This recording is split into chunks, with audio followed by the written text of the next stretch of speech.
Welcome, I'm Ashley, and today we're going to talk about audio perception. Audio perception is the way our brain processes and interprets the sounds around us. As I thought about this assignment, I reflected on the last 5 years teaching in special education, and I thought about my students with hearing impairments.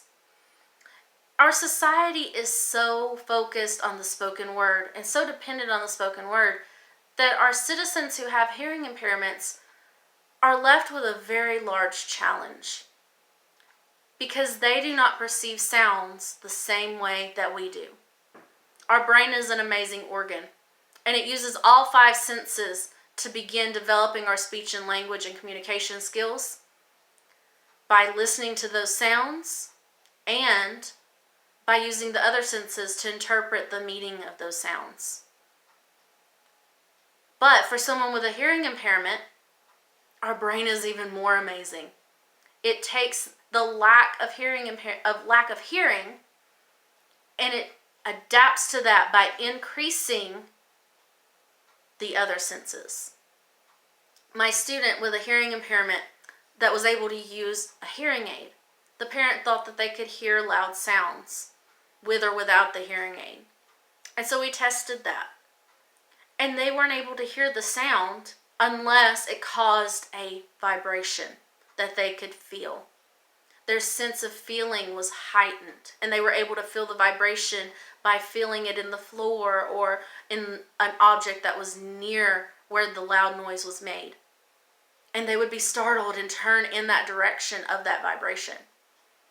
But they did not necessarily hear the sound as we hear it. They didn't perceive the sound through their ears. They perceived it in feeling the vibration. For my student that was completely deaf, they were able to visually follow directions and understand and request things using visual cues, following their peers and copying what they were doing. They would request using pictures of real life objects. So their sense of vision was heightened, as well as feeling. They could feel the vibrations as well. I had another student who was only deaf in one ear, and they were able to say simple words, no more than 5-word phrases, and yet sometimes it would be so fast that we wouldn't understand what they were trying to tell us, until we realized that sometimes they were following videos that they were watching, social skills videos or anything that had questions or statements that would help them get what they need. They were using that. But when they watched the videos, they were speeding up the language in that video, and they were copying or perceiving those sounds at that same rate. And therefore, when they tried to communicate with us, they were speaking at that same rate. So even though they were deaf in one ear, they were still using communication, but their brain was picking up so much more in that one ear and at a faster rate.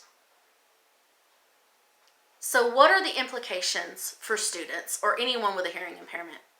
Well, they can be negative or they can be positive. And most are negative, unfortunately. Again, it goes back to our brain hearing those sounds. It develops our communication, speech, and language skills. And as children with hearing impairments or speech and language disorders grow, that language lack of communication using the spoken word makes it more difficult for them to communicate. And it also makes it more difficult for them to learn how to read. Therefore, it affects their academics. And then it affects their social skills because they often shut down or they tend to not socialize with their peers because it's frustrating or it's difficult to communicate with them. The positive implications for this, though, adaptations, inclusion. Adapt. Give those with hearing impairments what they need, whether it's they need to write it down or they need to sign it or give you a visual. Do that. Or just include them. Try and help them the best that you can. Thanks for watching.